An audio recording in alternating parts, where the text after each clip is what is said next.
Hey guys, welcome to YouTube. Welcome back to Crow's Feet. We're the Crows. We are. We are. Yeah.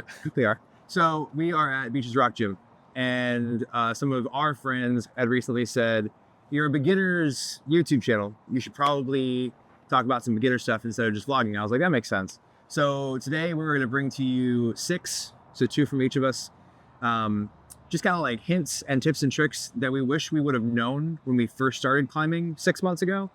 That would have helped along our journey if we would have started earlier. So let's hop in the gym and check it out. Yeah. Let's do it.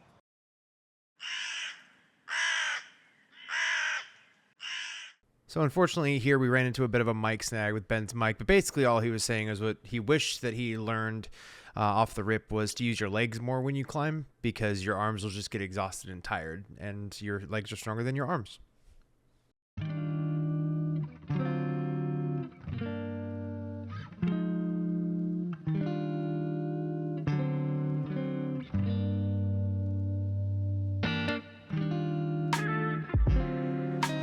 Nice, Benji. All right, so my thing that I really wish that I would have learned a lot sooner was being very intentional about how I place my feet on the wall. You still want to be able to place your foot and pivot, but one of the things that I was watching a lot on videos is toe tapping, doing the tap dance on the holds. You waste more energy the more time you're on the wall. The less time that you're toe tapping and more intentional you are, the less time you're on the wall. Go back.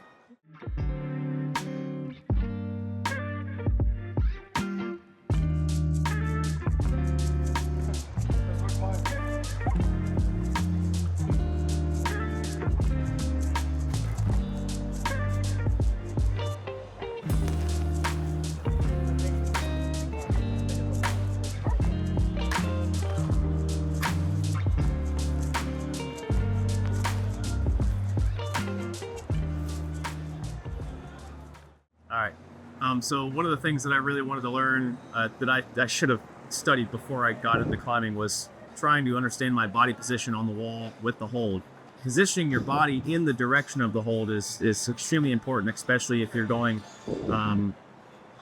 as far as stamina goes. And I guess the best way to explain it was like if you think of like a pitcher of water, the direction of the pitcher of the water is gonna pour out as you tilt it, right?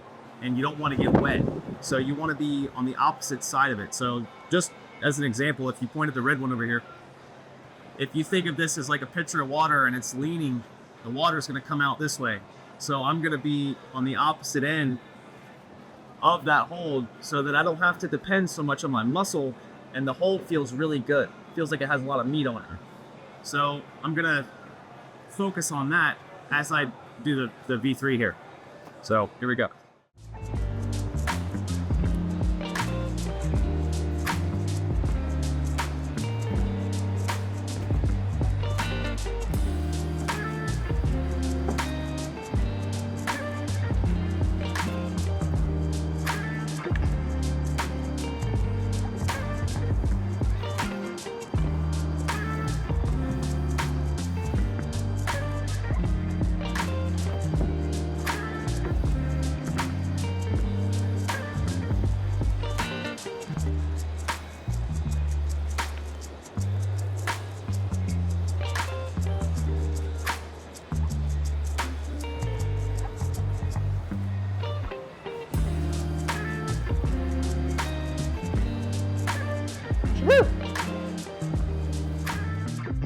So one of the other things I wish I would have known when I started climbing was that I have to make sure I breathe. As stupid as that sounds, I very often forget to breathe while I'm climbing. You can see that in our previous videos. In North Carolina, I started taking a lot of pauses while I was on the wall. And that was because I wasn't properly breathing through my climb. But now I am. Clearly I can talk when I climb.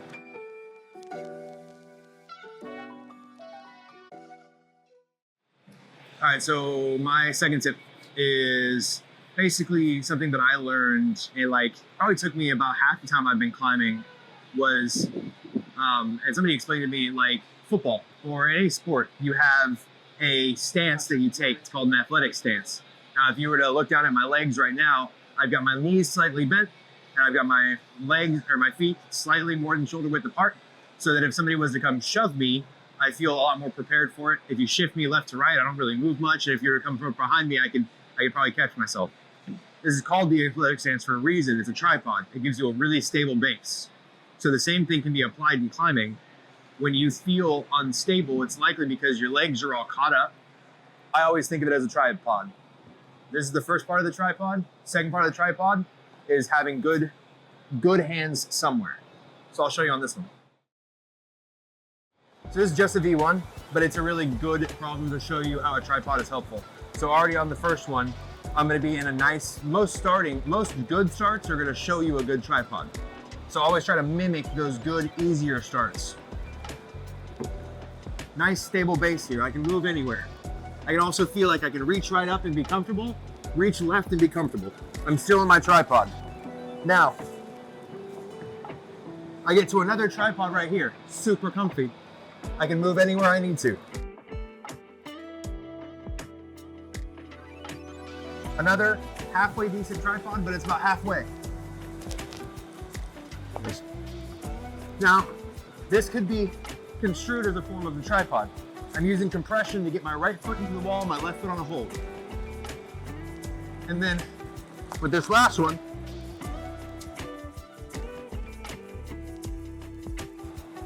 on most of these top outs, you want a good stable tripod so you can get both hands up on your top out so you can top out easier. That's it for me. All right, so the second thing that I wish I would have learned before I started climbing was being able to read the route. A lot of times people will just jump on the wall and then try to climb to the top. I mean, it can work, it's no problem, but if you're trying to solve a problem on the wall, you want to know what you're up against, and reading the route is going to help. So the first thing I would do is kind of take a step back and get a perspective from a distance and count all of the holes from the bottom to the top. Once you do that, reverse that same thing and count from the top to the bottom and make sure you come up with the same number. As long as you come up with the same number, you know you've identified all of the holds, and then you just have to send it. The last thing you want is to be on the wall and not be able to find a hold that is critical in order for you to actually get to the top. Okay, so we're gonna take a step back and we're gonna look at all of the holds from the bottom to the top. I'm gonna do this V1. It's the pink route. I know that there's 16 holds I've counted from the bottom to the top, and I've reversed that and I have 16. So now I'm gonna do the climb. I've identified all of my holds. I know where I'm gonna be going. So here we go.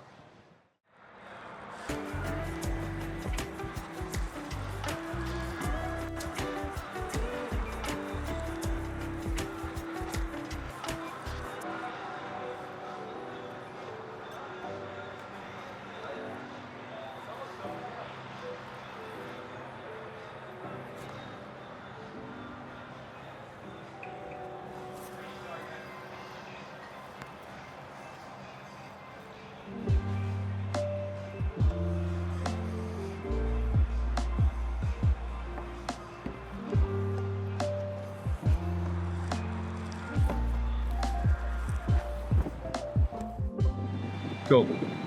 All right, guys, so that was it. That's our 6 tips and tricks from beginners, for beginners, things that we wish that we would have learned when we first started climbing.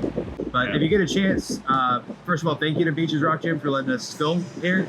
If you get a chance near Atlantic Beach, check out Beaches Rock Gym. It's got this really chill, like, almost like backyard vibe. Yeah. Like it's like a backyard gym. I always think of like the Sylvester Stallone Rocky movies when I walk in here.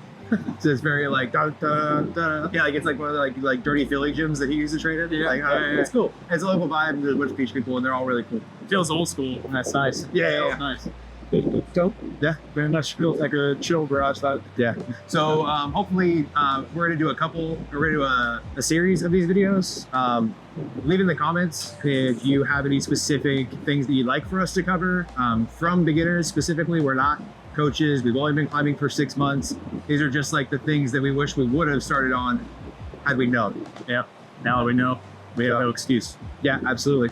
So keep climbing and see you guys later. Later. Peace.